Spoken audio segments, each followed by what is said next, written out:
आ गए आप। Hello friends, कैसे हैं आप? उम्मीद करते हैं आप सब अच्छे होंगे। आपको आज इस वीडियो में मैं क्या क्या दिखाने वाला हूं पहले ही बता दूं, ताकि आप शुरू में ही डिसाइड कर सके कि आपको इस वीडियो को देखने के लिए समय देना चाहिए या नहीं देना चाहिए। आप लोगों का टीडीएस कट रहा है, चाहे वो आप एसबीआई का ग्राहक चलाते हो, सेवा चलाते हो, या किसी भी कंपनी का आप सीएसपी चलाते हो, या फिर एपीएस संचालक हो, चाहे आप पेनियर बाई का हो, स्पाइस मनी का हो, आरएनएफआई का हो, दीगर जो भी कंपनी का एपीएस अभी अवेलेबल है। अगर ये सब सर्विस आप प्रोवाइड कराते हो और आपका टैक्स कट जा रहा है, यानी कि टीडीएस आपका कट रहा है, उससे कैसे रिफंड लेना है, उससे कैसे बचना है, सबसे अहम मुद्दा आप लोग ध्यान से सुनेंगे, कैसे बचना है। जी हाँ दोस्तों, आपको इस वीडियो में जो 7 से 8 मिनट का वीडियो होने वाला है, इसमें अगर वीडियो पूरा देखते हैं तो 100% मैं दावे के साथ कह सकता हूं कि आप लोग जो आपका टीडीएस कट रहा है उसे सेव कर सकते हो, बचा सकते हो। और इसमें हम लोग बात कर लेंगे कि एक ऐसा लेटर भी होता है, जिस लेटर को जमा करते हैं तो आपका जो टीडीएस कट रहा है वो आपका नहीं कटेगा। वो लेटर क्या होता है, कैसे उसको जमा करना है, कैसे बात करना है ब्रांच मैनेजर से, उसके बारे में भी हम लोग आगे इस वीडियो में डिस्कस करने वाले हैं। तो चलिए दोस्तों शुरू कर लेते हैं। सबसे पहले हम लोग बात करेंगे कि 100% tax saving tips and trick. तो आप लोग ये देख सकते हैं कि इस तरीके को अगर स्टेप बाय स्टेप अगर आप फॉलो करते हैं तो आप 100% आप अपना टीडीएस, अपना टैक्स कटने से बचा सकते हैं। खास करके आधार इनेबल पेमेंट का जो सर्विस इस्तेमाल करते हैं उनका ज्यादा देखा गया करता है। सीएसपी वाले का क्या होता है, उनका तो कटता है बट उनका रिफंड आ जाता है, क्योंकि उनके बैंक भी सपोर्ट करती है, उनका बीसी भी सपोर्ट करता है, राइट, जिसके कारण से उनका जो भी टैक्स कटा होता है, टीडीएस कटा होता है, वो रिफंड रहता है। बट बीच में पेंडुलम की तरह घूमते रह जाते हैं हमारे पेनियर बाई वाले, जितने भी हमारे साथी हैं, आरएनएफआई, स्पाइस मनी, दीगर एपीएस कंपनी का जो भी इस्तेमाल करते हैं और वो गांव-गांव तक सर्विस पहुंचाते हैं, उन बेचारों का टीडीएस कट जाता है। मेरे तो ऐसे दोस्त हैं, मैं उनके बारे में भी बताऊंगा कि उनका जो टीडीएस कटा था किस तरीके से मैंने रिफंड भी कराया, और इस ट्रिक को अगर वो फॉलो कर रहे हैं तो आज जो साल का तकरीबन 4-5 करोड़ का भी उनका ट्रांजेक्शन होता है, फिर भी उनका टैक्स अब नहीं कट रहा है।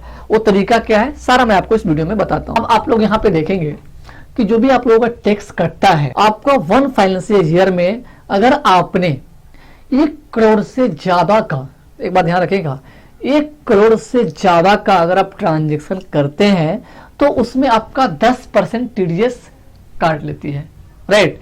अब आपको एक बात का ध्यान रखेंगे कि अगर आप लोगों ने 1 करोड़ तक ट्रांजेक्शन कर लिया और 1 करोड़ के बाद अगर आप सपोज करें कि 20 लाख 10 लाख का ट्रांजेक्शन अगर और ज्यादा हो जाता है, यानी कि 1 करोड़ 20 लाख का ट्रांजेक्शन आपके अकाउंट पे हो जाता है, तो आप लोग ये सोचेंगे कि आपका जो टीडीएस है वो क्या 10% 1 करोड़ 10 लाख का कटेगा। मैं आपको ये क्लियर कर दूं कि निजी नहीं, आपका जो टीडीएस कटेगा 1 करोड़ के ऊपर, यानी 1 करोड़ के ऊपर जो भी 10 लाख 20 लाख अगर आप निकासी किए होंगे उसी का 10% टीडीएस कटेगा, ना कि पूरा 1 करोड़ का टीडीएस कटेगा। उसके बाद हम लोग बात कर लेंगे कैसे उसको हम लोग बच सकते हैं, कैसे बचा सकते हैं वो टीडीएस कटने से। तो कैश मैनेजमेंट यहाँ पे देख सकते हैं। तो अभी देखा गया है जो भी एपीएस संचालक होंगे, हमारे जो भी एक कंपनी के एपीएस इस्तेमाल करते होंगे, हर एक कंपनियों में 1 से अधिक अकाउंट ऐड करने का ऑप्शन आप लोगों को मिल चुका होगा, आप लोग देखे भी होंगे।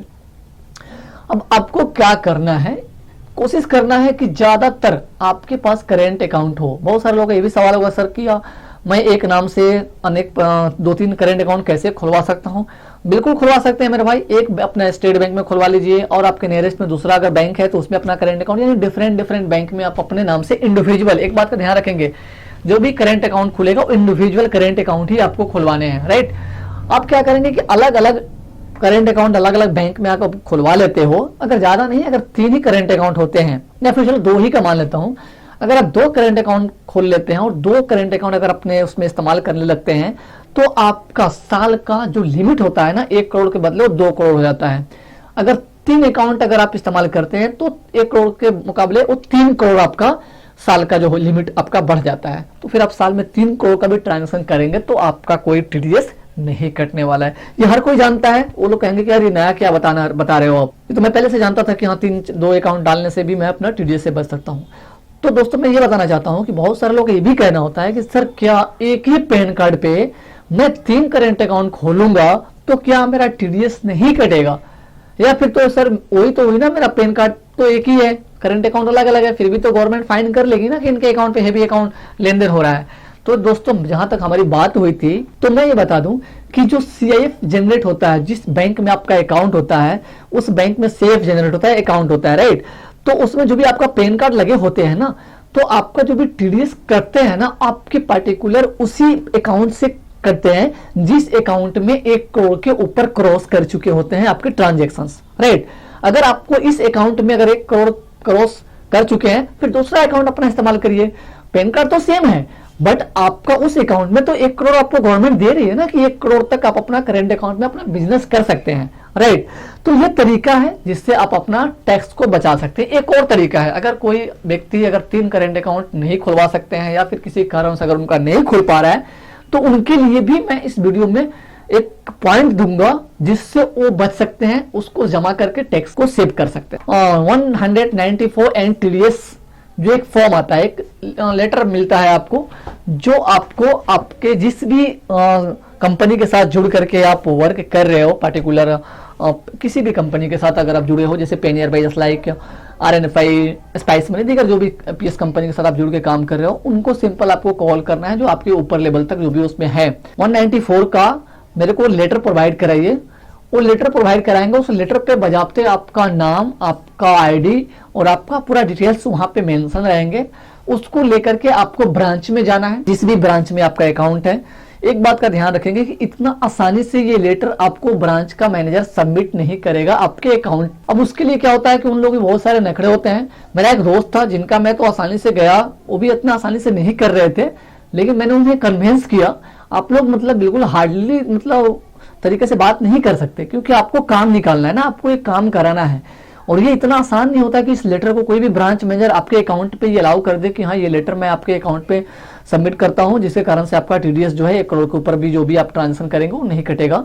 हाँ, ये लेटर का मतलब ये होता है कि ये लगा देने से आपका 100% आपका टैक्स नहीं करता है, चाहे वो 1 करोड़ का निकासी कर लो या 2 करोड़ की निकासी कर लो एक ही अकाउंट से। तो किसी किसी केस में और किसी किसी ब्रांच में क्या होता है कि ब्रांच मैनेजर आपको सपोर्ट नहीं करते, वो सीधा मना करते हैं कि नहीं मैं नहीं करूंगा, जहां से आप काम करते हो उनसे जाके बात कर लो।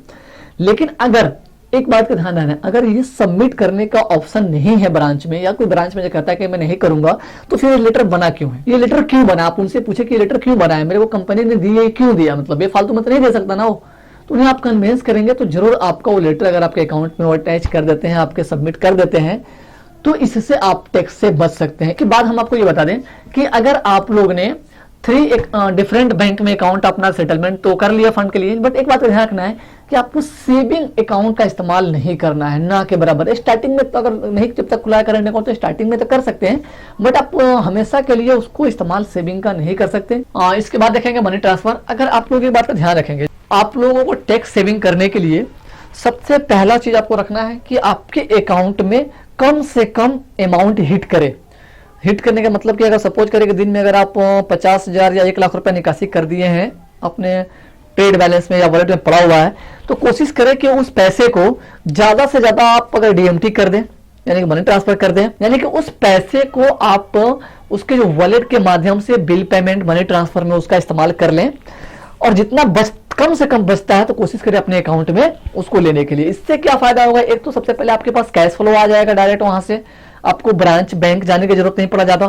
प्लस में आपका जो टैक्स सेविंग है 1 करोड़ पे जो साल में जो आपके अकाउंट को हिट करना चाहिए, उससे भी आप बच सकते हैं ना। जो भी कंपनी का IPS इस्तेमाल करते हो तो उसमें मनी ट्रांसफर के लिए उसका वॉलेट का ही इस्तेमाल करें। मैंने एक वीडियो का लिंक भी आपको डिस्क्रिप्शन में मैं डाल दूंगा, आई बटन पे भी आपको मिल जाएगा। मैंने बताया था कि आप लोग कभी भी मनी ट्रांसफर के लिए आप अपना पर्सनल अकाउंट का इस्तेमाल नहीं करें।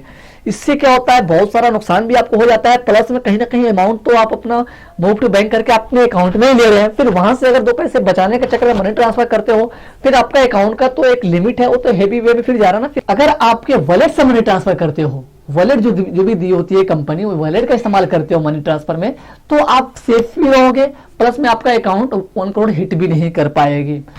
इसके बाद हम लोग बात करेंगे कैश कलेक्शन। जी हाँ दोस्तों, कोशिश करें आपके पास में insurance premium, loan premium, electricity bills, prepaid mobile recharge, flight, railway etcetera, जो भी आपके पास में ये सब फैसिलिटीज आप प्रोवाइड करा पाए, आप लोगों को ये बताएं कि मैं यहाँ से ये काम भी मैं करता हूँ। आप लोग इंश्योरेंस का प्रीमियम अगर गांव से शहर में जाते हैं जमा करने के लिए, वो भी मैं यहाँ पे करता हूँ, आपके घर के पास में बैठ के मैं करता हूँ, हाथों हाथ में आपको रसीद प्रोवाइड कराऊंगा। इससे क्या होगा कि आपका वॉलेट यूज होगा, ना कि आपका अकाउंट यूज होगा, राइट। और छोटा थोड़ा बहुत अमाउंट आपका बचता है फिर अकाउंट में डाल लीजिए। इससे भी आप आसानी से आप अपने टीडीएस को 10% टैक्स को आप बचा सकते हैं। तो ये छोटी सी जानकारी थी, मैं सोचा आपके साथ शेयर करूं। आई होप दोस्तों की ये जानकारी आप सबको अच्छी लगी है। अच्छी लगी तो चैनल को सब्सक्राइब, लाइक, शेयर जरूर करो। Okay, thank you, best of luck.